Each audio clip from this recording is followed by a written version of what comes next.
Tipis weren't just warm, they were safer.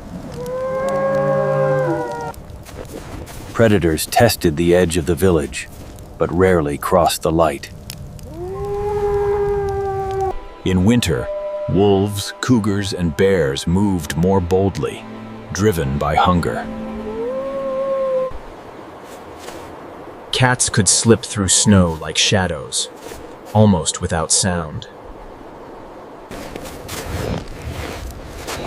A starving bear could wander close to any scent of meat or fat.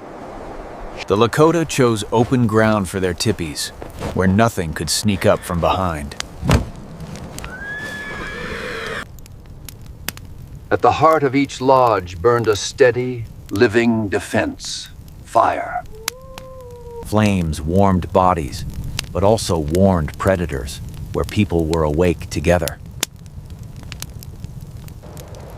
Smoke carried the smell of people, dogs, and cooked meat high into the air.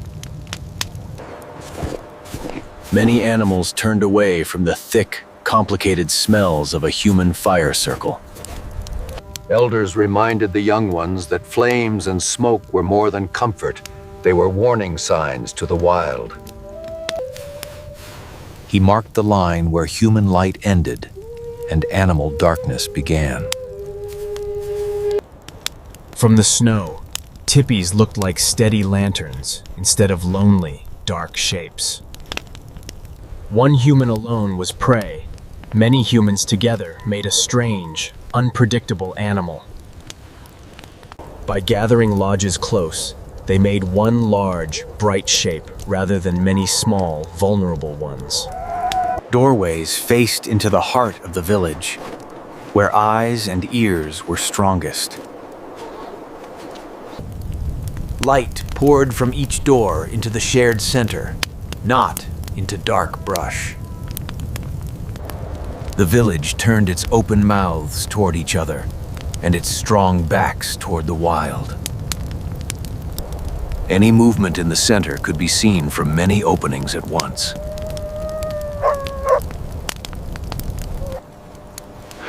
The middle of the camp became a shared watchtower.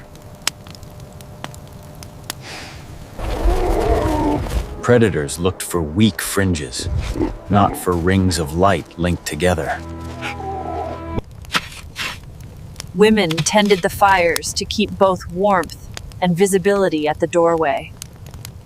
On the hides, moving shadows made people look bigger and stranger than they really were. To a predator's eyes, those shapes were hard to understand. Dogs guarded the doorway, warmed by the same light that warned them first. Fire at the center kept the entrance useful, not choked with smoke.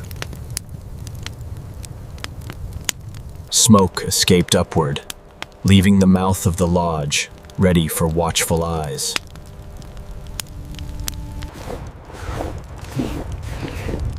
Tight lodge spacing left few empty lanes to slip through. The camp edge became a rough wall of hide, wood, and drifted snow. The closer it came, the more chaotic light and sound became. They rehearsed their response before danger arrived. A sudden burst of flame and voice could drive back curious jaws. He said, "When one door opens, many can open." Even the smallest could see if something moved between the lodges. To enter the ring was to step into many eyes and many smells. They could turn their houses slightly, adjusting both warmth and watchfulness. No door was left staring into thick brush where a cat could crouch. Fast opening doors meant a quicker response to any sound outside. Light, smell, and noise together told them this was not an easy hunt. Even at night, not all fires and eyes slept at the same time. A tended fire kept light, ready to flare at the slightest warning. From above, the village smelled and glowed like one strong animal. He contrasted dark, scattered shelters with the safety of a shared circle of flame. One weak point invited teeth. Many combined lights sent them running.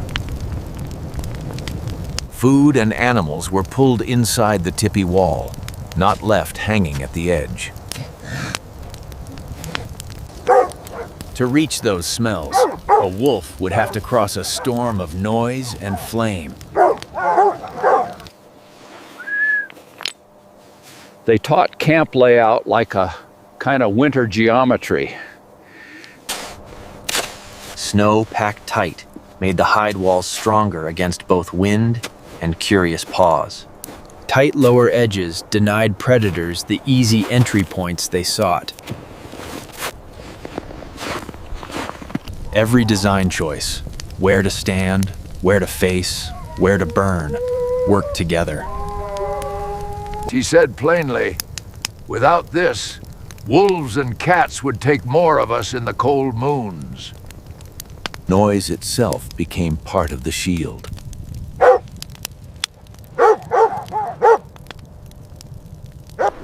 Many hunters decided that the silent trails of deer were easier than the flickering ring of humans. Morning snow often revealed how many had chosen to walk around them. Scouts confirmed that the village's design still worked. Camp layout was not fixed. It moved with the behavior of the winter beasts.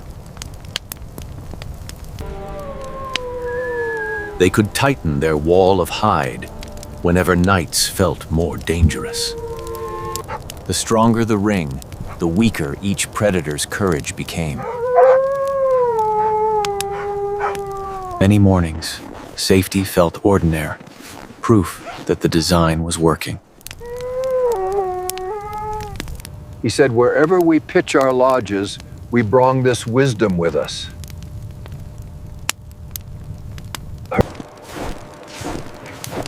In that frozen world, tipis were not just shelter, but strategy. Predators still roamed, but fewer reached the heart of the village. Each evening, the design came alive again, as cold and hunger gathered outside. Tipis weren't just warm, they were safer, turning winter nights from open dange into guarded light.